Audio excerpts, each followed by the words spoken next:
And we are back with yet another episode of the Quarantine Conversations presented by Nonstop Show Group and the Queen City Film Festival. And today I've got to tell you all, I am just so honored to be joined by this young brother who has really made quite a name for himself in the business. Mr. Courtland Bragg is here today to join us. And if anyone who's watching does not know who Courtland Bragg is, it's okay. But what I can tell you is that Courtland is a two-time Emmy Award winner. He is a producer, an assistant director. He is a creator of the highest order. He is a motivational speaker. And he has had quite a career over the last 4 to 5 years with NFL films and independent projects. So, Courtland, welcome. How are you, brother? I'm doing well. Thank you for the introduction. I feel good. And, I'm doing well. I really am glad to be a part of this show, and thank you for having me. Well, as I just mentioned to you a moment ago, this conversation started, over a month ago when we first were sort of relegated to this stay-at-home order. We can no longer find ourselves being socially, involved personally. So I did this to sort of create a way for us to communicate with each other, but then also to sort of trickle down our advice, our learning, or what we've gained from this time of isolation. So before I get into the whole quarantine effects and all of that, you've had a remarkable career. You've been working. You're very young. First of all, I want to just say that I'm twice your age. I started my career when I was about your age.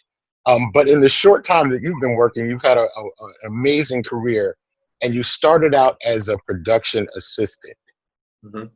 That's where I want to start today with you. You started out as a production assistant. Talk to me about your climb to winning an Emmy from being a production assistant. Yeah, so I want to take an even step back further. I was a substitute teacher, 2015, right out of college. So trying to find work, I struggled a lot. I faced so many rejections and just needed a break. And after substitute teaching in 2015, had a small window of opportunity to work for the NFL, and I just took it. I had no other choice. It was the only option I had. I was struggling paying student loans, and NFL Films, which is in Mount Laurel, New Jersey, which is South Jersey, where I grew up. I was just like, I can still live with my parents, and I can still, pursue my dream. So I worked as a freelance production assistant at films, and it's not PAing is not like being on set. NFL Films more original, producing original content, documentary films. So it was the greatest thing that ever happened to me, because I was able to learn from the bottom of learning how to be a storyteller, how to tell a captivating story, being able to go out on the road as a shadowing our directors, our great directors. And it was just a great learning curve for me. And from there, I just, I had the mantra that, like, if you just give me 1 inch, I'm going to take a mile. I get one little opportunity, I'm going to make the most out of it. So just being a sponge and doing everything that was asked upon me, I was able to make a name for myself. And I was just thankful. After 4 months of being a freelance PA, I was hired as a full-time PA, and so on and so forth, grown to assistant director, associate producer, and it's just been just the ascension up the NFL Films ladder has just been, it's been an amazing experience for me. And I'm still just getting started. I'm still hungry to be great, to be the best storyteller I could possibly be while making an impact. To helping others get into this industry and encouraging others to be storytellers, especially those who look like us. It's just a true passion of mine, and I'm just so thankful for every bit of it. And that's one of the remarkable things that you sort of touched on, is that there aren't a lot of people like us that ascend so quickly in the business. And so for young people who might be paying attention to this, give them a little bit of your sauce. What's a little bit of just the recipe or the formula for that kind of growth and advancement? Well, just those who have a storytelling passion or interest, it's the dream. Like being able to do something that God has given you, just be able to create stories for whatever interests you. Um, that's what fuels me. You know, how can I tell the best story? And for me, I'm different than a lot. I think I'm very unique as a storyteller. I tell stories. My passion of telling stories is to inspire the viewer in some capacity. Now, it just happens that my arena is the football field and the NFL, but every feature, I've done 4 features in my career. Every one I've tried to, when I pitch those, I try to pitch it from an angle of how this is going to be. This is going to inspire the viewer. This, when a viewer watches this, they're going to be inspired to do something. They're going to take a nugget, golden nugget, and from what they learn and inspired into their life. And you know, and that's what drives me. And the great thing about that is being a storyteller. When you don't work, it's not work. It's especially when you're passionate about it. You literally get paid, and there's a lot of money in this industry. You get paid to literally put together a story about something or someone, and you get paid, and it gets seen by millions of people, and it's just, or thousands of people, or whoever gets to watch it. But it's just a great industry, and you know, for me, it's just like you would think more of us would be in this, but you know, it just starts with education and inspiring others to get along this career path. Hmm. Well, that's definitely the reason for bringing you here today, is to sort of convey that passion that has brought you to the height of this portion of your career, which obviously you're going to be working for a lot longer. You're going to have a lot more successes. Um, but we're in a different sort of time frame now. What was 2 months ago shall not be 2 months from now. How do you feel like this event, this crisis, is affecting or going to affect your job as a producer, and particularly because you are a producer of stories that surrounds huge events and huge social gatherings? Talk to me a little bit about that. I mean, that's the $1 million question. Something that we're trying to figure out every day at NFL Films, and it's going to challenge us to be more creative, which is a good thing. You know, this virus has changed the whole landscape of everything, and I don't know. You know, how do we? You know, I know there's speculation that the NFL will play in front of no fans, and as storytellers, we bring the game of football, the art of football, to life through stories, and I think it will challenge us to be more creative. Of how can we shoot a football game so intimately that you don't even notice that there's no fans? You know, so it would just challenge the storytellers to create better content and do it despite the challenging circumstances. And I even think of myself, like, you know, Zoom calls may be the new normal for interviewing people. Mm. And how do you take a Zoom call that's being recorded and compel it with B-roll footage and writing script? You know, I think it's going to challenge people to write more, because you have Right. to, you want to need that to go from A to B, C to D. So it'll be a challenge. It'll be a new normal, and the timeline of storytelling. You know, it'll be, you know, 20 years from now, like, why is this whole interview virtual? But that was Right. the normal during this time. But it's a good challenge, and people are either going to rise up to it or be afraid of it. So for me, I'm excited. Like right now, it's just like, how do I create a feature during using this platform and still make it compelling? And so just trying to find ways that'll be relevant, you know, come if they air when the season starts in November, December. Hmm.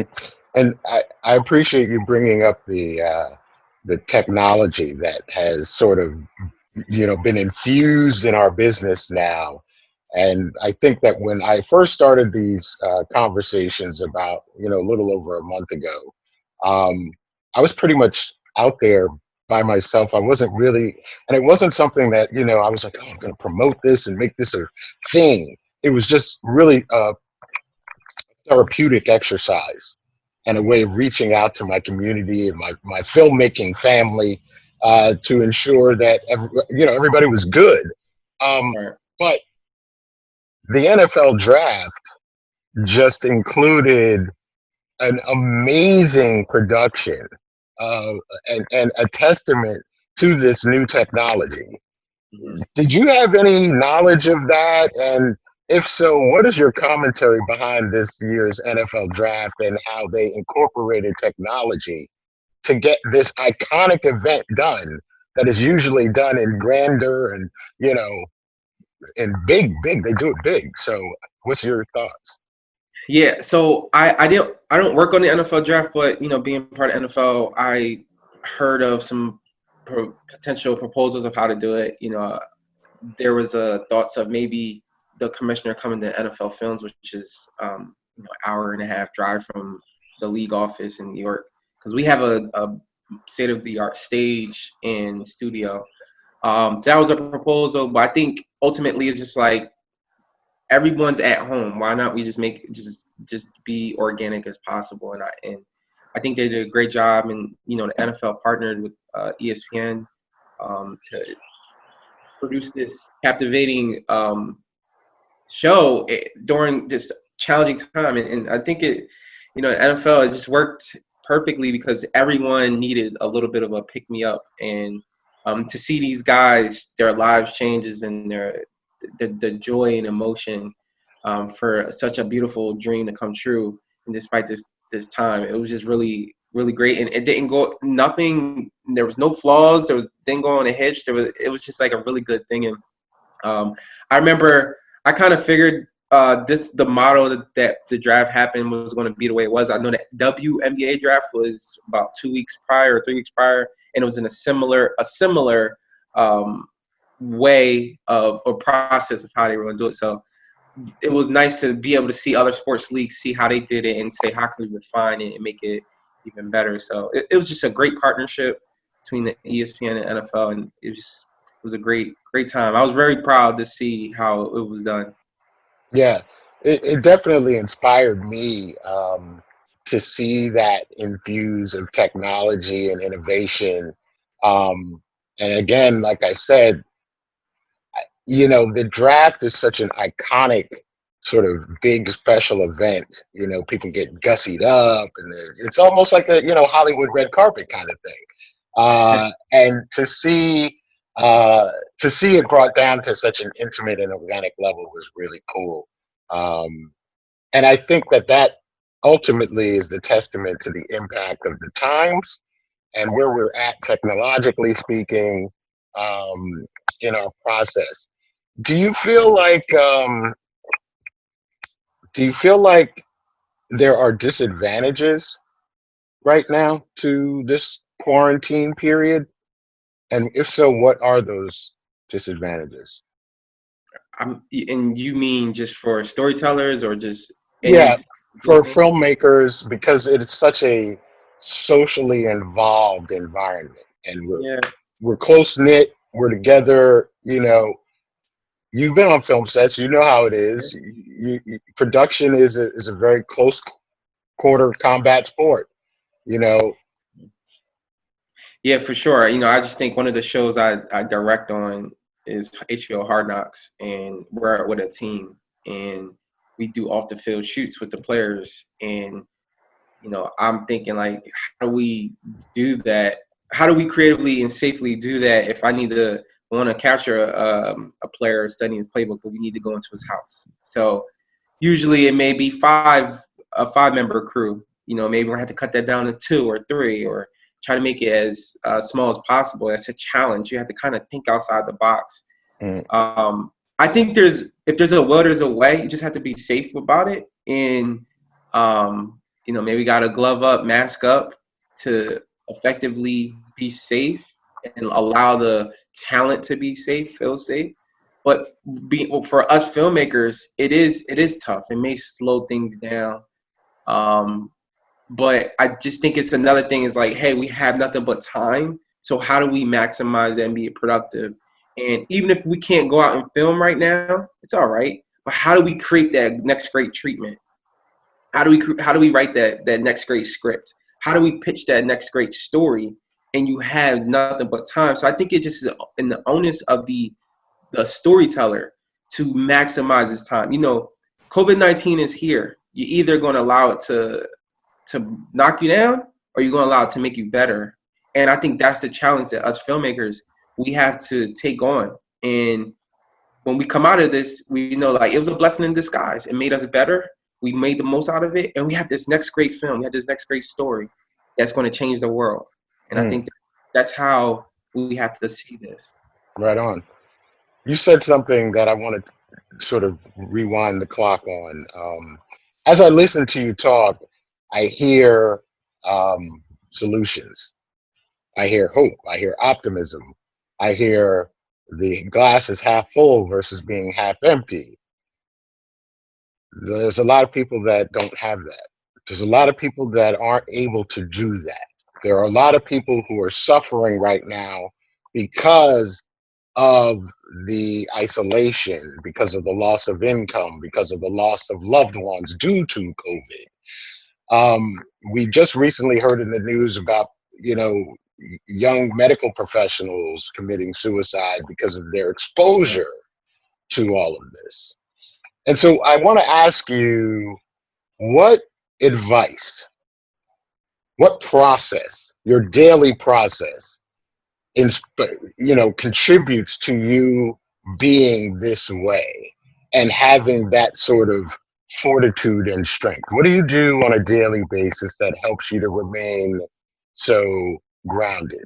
And then what can you offer to those who are watching and listening to sort of incorporate that into their lives? Yeah, so I think this has become a part of my DNA going back to when I was about 15 or 16. All my life, I just had to fight. All my life, I've had to, I've had to earn my keep. And it's just become a part of me knowing that, listen, this is a part of life. You're either in a storm, you're coming out of one, or you're going into one. And regardless, if you just keep on moving, keep on believing in yourself, you keep on seeing the positive in things, you'll make it out. And one of my favorite sayings and quotes is, whether you think you can or you can't, you're right. And it's just, as a young kid going through so much rejection and going through mental depression and going through so many failures, I had to really teach myself, Courtland, regardless of what your eyes see, you have to believe in your heart that you'll be more than a conqueror, and you'll be victorious out of this. So COVID-19 is tough. It has significantly affected my life, my family's life, but it's just like, you got to have faith that this storm will come to pass and you will get through it. So that perspective and the faith has helped me persevere despite anything. If it's a virus, if it's a tough time in my life, if it's a loss, if it's a rejection, a failure, I just got to keep on moving, because I know that, I look at life as climbing up a mountain, the ascension to the summit. It's hard, it's daunting, but if you keep on taking your little progression moves, you'll eventually get to the top. Yes, you may fall, you may take a back step, but if you keep on going, you'll get better. And to the second part of your question, I've been trying to invest my mind. It's hard. I can't really do my job 100%, but that's no excuse for me not to become better mentally. So it's like, Courtland, how do you become better mentally? So that's reading books now. I have nothing but time to read.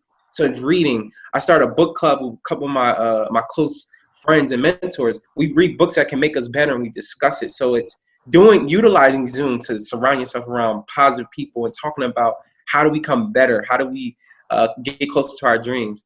And one more thing to answer your question is adopting the principles of micro wins. And I got this from an author and a great man that I respect. His name is Darren Roberts.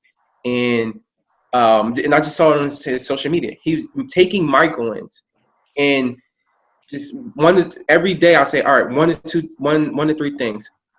It could be the smallest of things. It could be make the bed, do the dishes, but getting micro wins that can create a positive snowball effect to create better habits. So each and every day you're just winning, and that transitions to your mind, your mental, and you feel like, despite this dark time, I'm winning.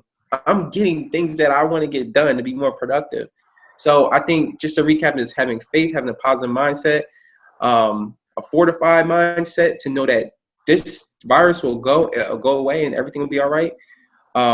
Surrounding yourself around good people, utilizing this technology, getting on Zoom calls to talk about how you become better and getting sharpened by other like-minded people. And then lastly is create micro wins. One to three things of small thing, micro. It can be, I want to vacuum the carpet today, but that's something Right. that you can do, that you accomplish. And next Right. thing, the micro win will turn into a macro win. Right on. Well, you just left me stumped there, good fella. Uh, uh, for anybody who's watching this, usually I like to keep these things short. So I'm just going to cut to the chase and ask, how can people learn more about the Courtland Bragg method? How can we follow you? And what's good for you next in order? So. Yeah, so I've been doing a lot of these Zoom calls. So I'm a server. I'm here on this earth to serve and to give back. So I love these conversations. I never get tired of having these conversations of an opportunity to give back. So if people want to learn more or just need to be encouraged, you can hit me up on LinkedIn or Instagram or Facebook at all at Courtland Bragg. I'm very easy to get in touch with. We can set up a time and come with whatever you need assistance or help in. What are you seeking? And I can do my very best to give you the wisdom and insight that you need, that has helped me. A lot of everything I say is proven because I've went through it. I've lived it. I'm not telling you something I read in a book or saw in a movie. I am a living example that anything's possible that you can get through it. And then what's next for me? I just want to become better. I want to continue doing more of these speeches. Hopefully when we get back to normalcy, I love to travel more and use my story. We only scratch the surface of my story. I've been through a lot of tough things in my life, and I've always, through the grace of God, been able to rise up and resurge out of it. So I want to maintain, become a better storyteller, but I want to use my story to help more people. For me, it's just as I'm getting older, I want to help more and using my platform of storytelling and NFL films to reach the masses. So, just try to make the world a better place through storytelling and through my story. Fantastic. Thank you so much for this brief glimpse into the light that you bring to the planet. I am so proud to know you and to be associated with you. It is really an honor to meet with you and talk with you this morning here on this forum. And thank you, brother, for joining me. And much love to the family. Tell everyone I send my blessings and peace. And love you. We'll talk soon. Love you too. Thank you for having me here. Talk to you soon. Absolutely. Absolutely.